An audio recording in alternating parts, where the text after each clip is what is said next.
Hello सबको नमस्कार। मैं जेपी सर, आप लोगों को जेपी सर क्लासेस में स्वागत है। आज है क्या 10 अप्रैल का करंट अफेयर लेकर आए हैं जो बहुत इंपॉर्टेंट करंट अफेयर है, जो कि हम हर रोज लेके आपको आते हैं, डेली आपको पढ़ाते हैं करंट अफेयर। 10 करंट अफेयर पढ़ाते हैं जो आपको बहुत इंपॉर्टेंट है, जो आपको एग्जाम में आने वाला है। ठीक है, जो आप जितना भी एग्जाम दे रहे हैं ना उसमें करंट अफेयर आ ही रहा है, तो इसीलिए आप लोग जरूर पढ़ें और उसको जरूर कॉपी में नोट डाउन करें। ठीक है, रोज हम पढ़ाते हैं। चलिए स्टार्ट करते हैं। आज का देखते हैं 10 अप्रैल का क्या करंट अफेयर है। ठीक है, पहला क्वेश्चन क्या है, 10 अप्रैल को कौन सा दिवस मनाया जाता है। हम आपको बता दिए हैं, हर रोज हम एक तो डे लेके क्वेश्चन आते हैं। ठीक है, जो कोई डे से क्वेश्चन आता है, इसीलिए विश्व हेमोपैथी दिवस मनाया जाता है। याद रखिएगा, किसके नाम पे मनाया जाता है ये दिवस?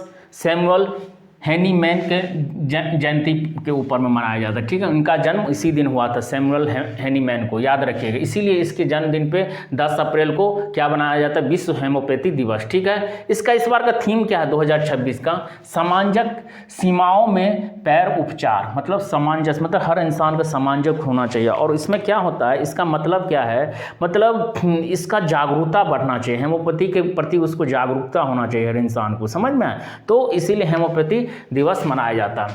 किस राज्य के सीएम ने, दूसरा क्वेश्चन, किस राज्य के सीएम ने भारत में पहली चालक रहित पॉड टैक्सी परियोजना का शिलान्यास किया? पॉड टैक्सी परियोजना कहाँ पे शिलान्यास किया गया? कौन सा सरकार के? महाराष्ट्र के सरकार। महाराष्ट्र का कैपिटल क्या है? मुंबई है। और वहाँ का ये क्या है, सीएम कौन है? देवेंद्र फडणवीस है, याद रखिएगा। और गवर्नर कौन है? जिष्णु देव वर्मा, याद रखिएगा। ठीक है, और उसमें क्या है, इस वहाँ पे ज़्यादा बम्बई में क्या चीज़ का ज़्यादा उत्पादन होता है? प्याज और अंगूर का सबसे, भारत में सबसे ज़्यादा उत्पादन करने वाला राज्य कौन है? ये महाराष्ट्र, याद रखिएगा। ठीक है, उसके बाद में तीसरा क्वेश्चन, किस देश की विदेश मंत्री ने खलीलुर रहमान भारत पे आधिकारिक यात्रा के? खलीलुर रहमान ये मुस्लिम है, ये तो आप जानते होंगे, ये बांग्लादेश का है। ठीक है, विदेश मंत्री, याद रखिए।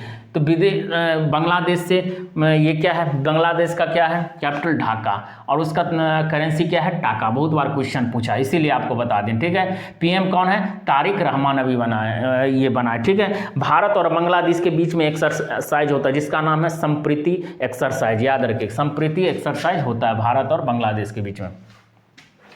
उसके बाद में चौथा, चेतक स्क्रीन अवार्ड 2026 में किसे सर्वश्रेष्ठ निर्देशक का अवार्ड मिला है? किसको दिया गया? चेतक अवार्ड किसको मिला है?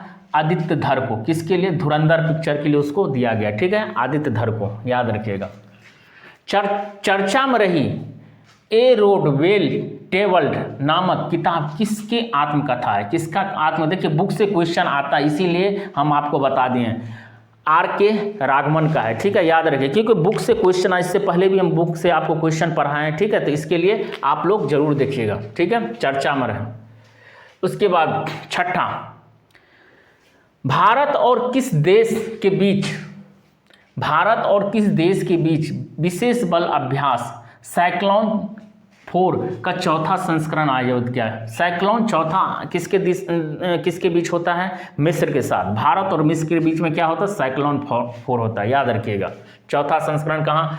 मिस्र के साथ आयोजित किया गया। ठीक है, उसके बाद में सातवां देखिए, आओले अंग मोन्यू नामक बसंत उत्सव, आलियो अंग मोन्यू नामक बसंत उत्सव किस राज्य ने मनाया? ये कौन सा अटपटा ये उत्सव मनाया? इसका कौन सा देश मना सकता है? नागालैंड। समझ में, इससे याद रखें, नागालैंड का मतलब कैपिटल क्या है? कोहिमा। बहुत बार क्वेश्चन आया। सीएम क्या है? नेफ्यूरियो, याद रखिए। यहाँ पे देखिए राज्यपाल चेंज हो गया ना, नंद किशोर यादव। पहले कौन था राज्यपाल? आप लोग कमेंट बॉक्स में बताइएगा। ठीक है, तो इसीलिए हम बता रहे हैं ना आपको, राज्यपाल से हम लिख ही देते हैं, और राज्यपाल आप हर याद करके जाइएगा ही जाइएगा। अभी जो एडीओ का एग्जाम हो रहा है।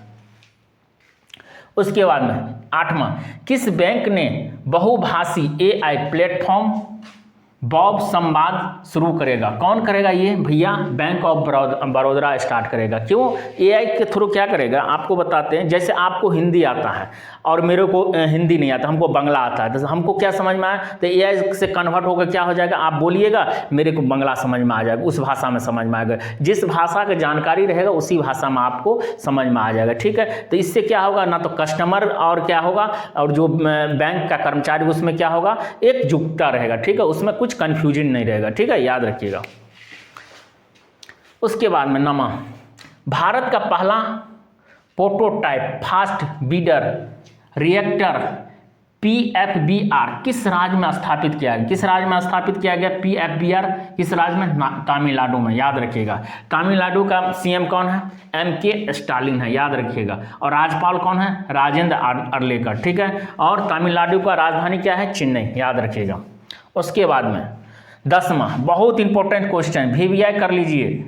World para archery series final में पायल नाग ने कौन सा पदक जीता है भैया, कौन सा पदक जीता है, स्वर्ण पदक जीता है। याद रखिएगा, ये तीरंदाजी में स्वर्ण पदक जीते हैं। ठीक है, ये कहाँ पे हुआ था, बैंकॉक के थाईलैंड में हुआ था। ठीक है, इसका आयोजन हुआ था। तो याद रखिएगा, ये कहाँ के रहने वाले हैं, उड़ीसा के हैं। कितने वर्ष के हैं, 18 वर्ष के हैं। ठीक है, याद रखिए, उड़ीसा के हैं। ये कितना वर्ष के हैं, 18 वर्ष के हैं। तो याद रखिएगा, तो world para archery series final में पायल नाग कौन सा पदक जीते हैं, उसने स्वर्ण पदक जीता है। इनके याद रखिएगा, इनका ना तो 2 पाँव है, ना तो दो पैर, और ना तो 2 हाथ, दोनों नहीं है। याद रखिए, चारों अंग इनका खराब है, चारों अंग नहीं है। याद रखिएगा, चारों अंग नहीं है, लेकिन फिर भी वो क्या कर लें, बोलते ना, आपके जिद्द जनून रहेगा, यदि आपका जंग जनून रहेगा, आपका सफलता के ऊपर में रहेगा, तो आप जरूर पा लीजिएगा। वैसे ही क्या कहें, पायल नाग ने ऐसा स्वर्ण पदक पैरा आर्चरी ओलंपिक में